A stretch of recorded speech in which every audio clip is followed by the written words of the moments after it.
అనే రాక్షసునకు శివుడు ఇచ్చిన వరం వల్ల గజాసురుని గర్భంలో అంటే కడుపులో ఉండిపోయాడు. శివుడి జాడ తెలియక ముల్లోకాలు తల్లడిల్లిపోయాయి. అప్పుడు బ్రహ్మ విష్ణువులు గంగిరెద్దుల వాని వేషంలో గజాసురుని వద్దకు వెళ్ళి ఆటపాటలతో అతన్ని మెప్పించగా ఆ గజాసురుడు సంతోషించి ఏమి వరం కావాలో కోరుకోమన్నా. అంతటా ఆ గంగిరెద్దుల వేషంలో ఉన్న బ్రహ్మ విష్ణువులు గజాసురునితో, ఓ గజాసుర, పరమశివుడు లేక ముల్లోకాలు అల్లాడిల్లిపోతున్నవి.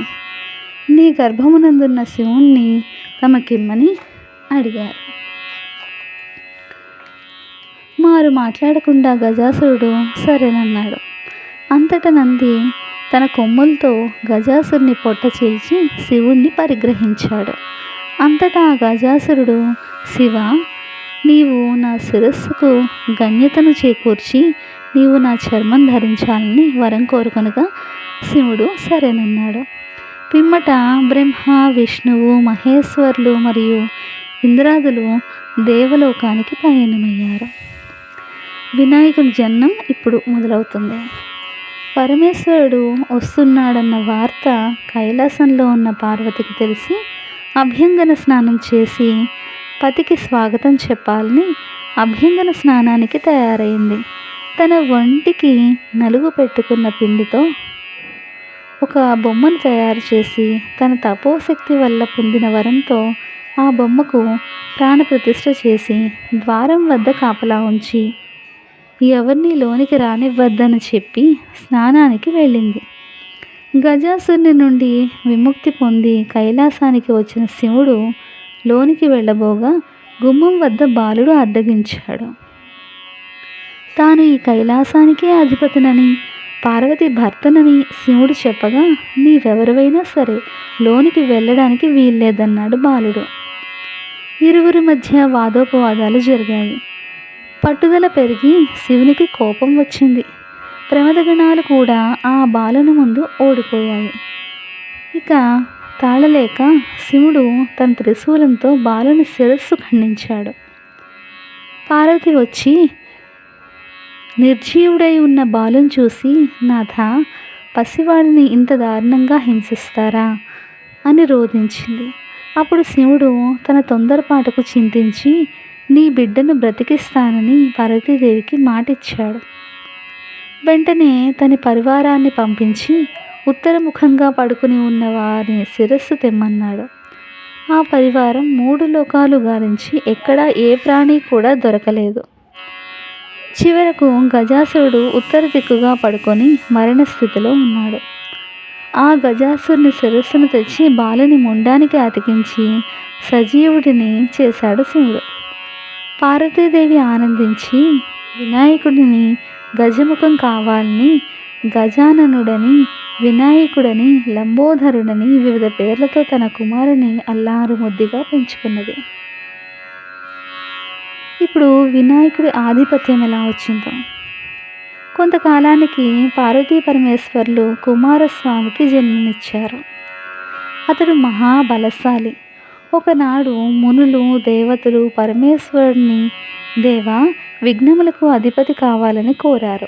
అందుకు వినాయకుడు కుమారస్వామి ఇరువురు విఘ్నాధిపత్యమునకు పోటీ పడగా శివుడు, నాయనలారా, ఈ ముల్లోకాల్లో గల పుణ్య నదుల్లో స్నానమాడి ముందుగా ఎవరైతే నా వద్దకు వచ్చెదరో వారికే విఘ్నాధిపత్యము నొసంగుతానని చెప్పగా కుమారస్వామి తన వాహనమైన నెమలిపై ఎక్కి బయలుదేరను.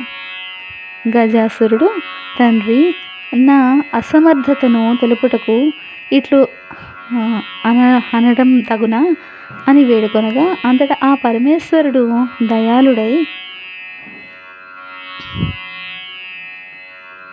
కుమార, ఒక నారాయణ మంత్రం ఉంది.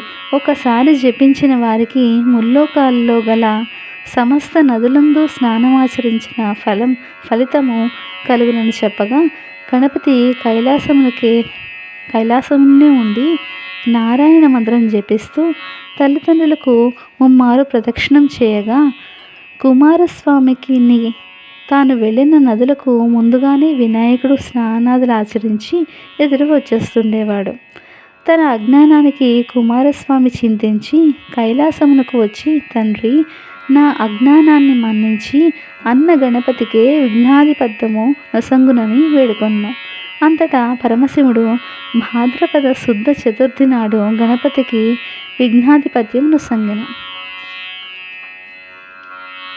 ప్రజలు విఘ్నేశ్వరుణ్ణి తమ శక్తి కొలది కుడుములు, ఉండ్రాళ్ళు, టెంకాయలు, పళ్ళు మొదలగు భక్ష్య భోజ్యములతో యథాశక్తిగా పూజించారు. విఘ్నేశ్వరుడు సంతుష్టుడై తాను భుజించి మిగిలినవి తన వాహనమైన మూషికమునకు ఇచ్చి, మిగిలినవి చేత పట్టుకొని బుకాసాయముతో కైలాసమునకు వచ్చి మాతాపితరులకు పాదాభివందనం చేయ సంకల్పించగా, ఉదనము సహకరించక నానావస్థలు పడుచుండగా శివుని శిరస్సు యందున్న చంద్రుడు చూసి నవ్వాడు. గణపతికి కోపం వచ్చి తన దంతపు కూరని విరిచి చంద్రుని మీదకు విసిరాడు. ఆ దెబ్బకు ఏర్పడిన మచ్చ చంద్రునిలో నేటికి కూడా ఉన్నది. ఆవేశముతో ఊగిసలాడుతున్న వినాయకుడి పొట్ట చిట్లింది. దేవతలు శివాభరణమైన నాగుపాముతో వినాయకుడి బొజ్జను కట్టారు. కుమారుడి పరిస్థితిని చూసి పార్వతి ఉగ్రురాలై చంద్రుడిని చూచి, ఓరి చంద్ర, నీ కంటికి నా కుమారుడు అంత చులకనగా కనపడ్డా? అందగాడిననుకుంటున్నావా? నిన్ను చూసిన వారు ఉండకుందురుగాక, కాదని చూచిన వారు నీలాపనిందలు కలుగుతాయని శపించింది. ఆ జగన్మాత శాపానికి చంద్రుడు గడగడలాడిపోయాడు. జగదీశ్వరి పాదాల మీద పడి శాప ఉపశమనం చెప్పమన్నాడు. శాపం ఉపసంహరించనన్నది పార్వతీదేవి. దేవతలంతా కంగారు పడి, తల్లి, చంద్రుడిని క్షమించు. చంద్రుడిని చూడకుండా ఉండడం ఎవ్వరికీ సాధ్యం కాదు. ఎవరికి ముఖం చూపలేక, ఎవరు తన ముఖం చూడక చంద్రుడు ఎక్కడైనా దాగితే దివ్యరాత్రులు ఎలా జరుగుతాయి? జనులు ఎలా జీవిస్తారు? తల్లి, చంద్రుడి కోసం కాకపోయినా లోకాలను సంరక్షించుటకైనా నీ శాపాన్ని ఉపసంహరించమని దేవతలు ప్రార్థించారు. దేవతలారా, మీ అభ్యర్థనను అర్థం చేసుకున్నాను. శాపం తప్పదు. శాప ప్రభావం పడకుండా తరుణోపాయం చెబుతాను, గుర్తుంచుకొని మసులుకోండి. భాద్రపద శుద్ధ చవితి నాడు వినాయకుడిని పూజించి పూజా అక్షతలు శిరస్సును చల్లుకున్న వారికి ఎట్టి నీలాపనిందలు రావని వరమిచ్చింది. ఈ విషయాన్ని విస్మరించిన, అలక్ష్యం చేసిన ఎట్టివారికైనా నీలాపనిందలు తప్పవు. ఈ విషయాన్ని గమనించకపోవడం వల్లనే శ్రీకృష్ణుడు, ఋషిపత్నులు అపనిందల పాలయ్యారు. ఒకానొకప్పుడు సప్తమహర్షులు యజ్ఞాన్ని తలపెట్టారు. యజ్ఞగుండం చుట్టూ సప్త ఋషులు తమ భార్యలతో ప్రదక్షిణం చేస్తున్నారు. అలా ప్రదక్షిణం చేస్తున్న ఋషిపత్నులను చూసి అగ్నిదేవుడు వారి పట్ల మోహితుడయ్యాడు. ఇది అగ్నిదేవుని భార్య స్వాహాదేవి గమనించి భర్త వ్యామోహాన్ని తీర్చడానికి తాను అరుంధతి తప్ప మిగిలిన ఋషిపత్నుల రూపం దాల్చింది. అగ్నిదేవునితో ఉన్నవారు తమ భార్యలే అని ఋషులు కోపగించి వారిని విడిచి వెళ్ళారు. పార్వతి ఇచ్చిన శాపాన్ని మరచి ఋషిపత్నులు చంద్రుని చూడడం వలన వారికి ఈ అపనింద కలిగింది. దేవతలు ఋషిపత్నుల దుస్థితి గురించి పరమేశ్వరునికి తెలుపగా శివుడు జరిగిన దానికి ఋషులకు వివరించి వారిని స్వస్థచిత్తులను చేసి ఋషిపత్నులను సంరక్షించాడు. సమంతకమానోపాఖ్యానం. పూర్వం శ్రీకృష్ణుడు కూడా పాలకడవల్లో చంద్రుని చూసి నీలాపనిందల పాలయ్యాడు. సత్రాజిత్తు అనే రాజు సూర్యుని అనుగ్రహంతో సమంతకమణిని పొందాడు. ఆ సమంతకమణి రోజుకి 1000 మణుగుల బంగారాన్ని ఇస్తుండేది. ఆ మణిని తనకిమ్మని సత్రాజిత్తుని శ్రీకృష్ణుడు కోరగా సత్రాజిత్తు అందుకు అంగీకరించలేదు. ఒకనాడు సత్రాజిత్తు తమ్ముడు ఆ సమంతకమణి హారాన్ని మెడలో వేసుకుని అడవికి వేటకు వెళ్ళాడు. అడవిలో ఉన్న ఒక సింహం చూసి వెంటపడి వధించి ఆ హారాన్ని అపహరించింది. ఆ సింహం వద్ద గల సమంతకమణిని జాంబవంతుడు చూశాడు.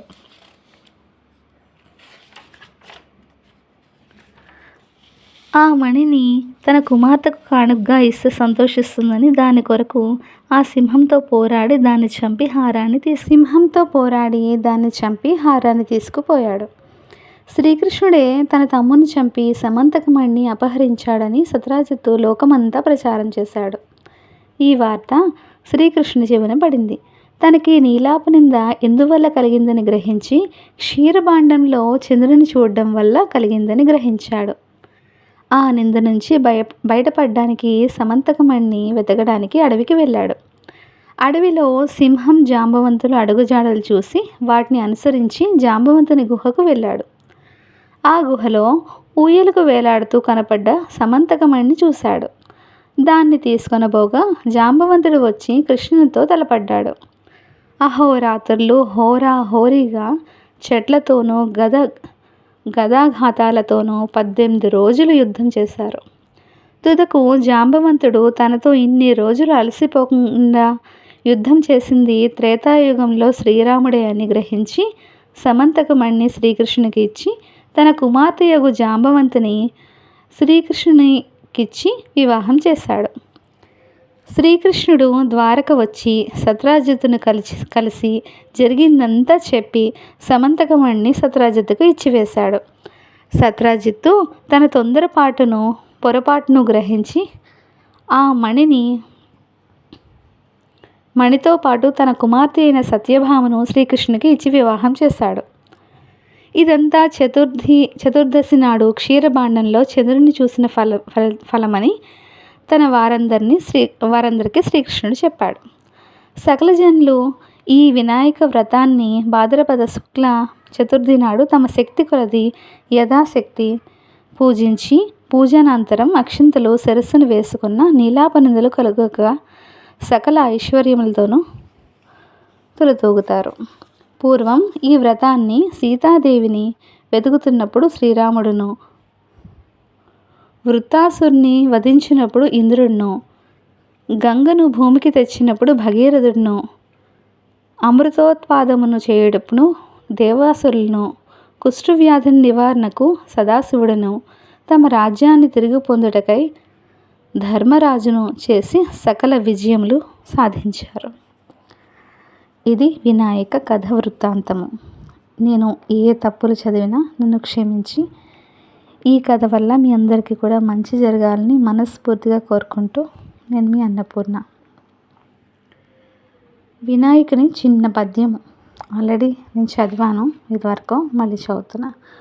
తొండము నీ కదంతమును తోరపు బొజ్జయు వామహస్తమున్ మొండుగా మ్రోయు గజ్జల్ను మెల్లని చూపుల మందహాసమున్ కొండక గుజ్జు రూపమున కోరిన విద్యలకెల్లా నుజ్జయుండెడి పార్వతీ తనయ ఓయి గణాధిపా నీకు నొక్కెదన్ తొలుతన విఘ్నమస్తనుచు దూర్జటి నందన నీకు మ్రొక్కెదన్ ఫలితము సేయవయ్య నిన్ను ప్రార్థన చేసిన ఏకదంతనా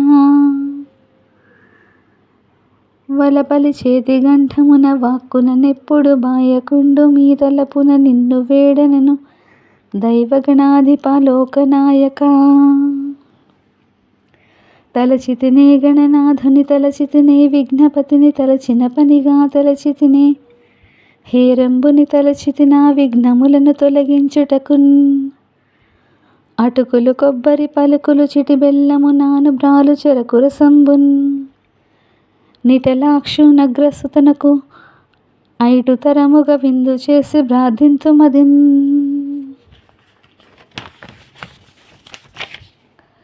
వినాయకుని మంగళాచరణములు. ఓ బొజ్జ గణపయ్య నీ బంటు నేనయ్య ఉండ్రాళ్ళ మీదికి దండు పంపం కమ్మని నెయ్యిను కడుముద్ద పప్పును బొజ్జ పెరుగ గదినుచు పొరలు గొనుచు జయమంగళం నిత్య శుభమంగళం జయమంగళం నిత్య శుభమంగళం. వెండి పళ్ళెములోన వేయి మృత్యాలు కొండలుగా నిలువు నీలములు కలియుబోసి మెండుగను హారములు మెడ నిండ వేసుకొని దండిగా నీకెత్తు ధవళహారతిని జయమంగళం నిత్యశుభమంగళం. నీ మూర్తి వంద్యునకు చిన్మయానందునకు బాసురా స్తోత్రునకు శాశ్వతునకు సౌమార్కనేత్రునకు సుందరాకారునకు కామరూపునకు శ్రీగణనాథునకు జయమంగళం నిత్యశుభమంగళం.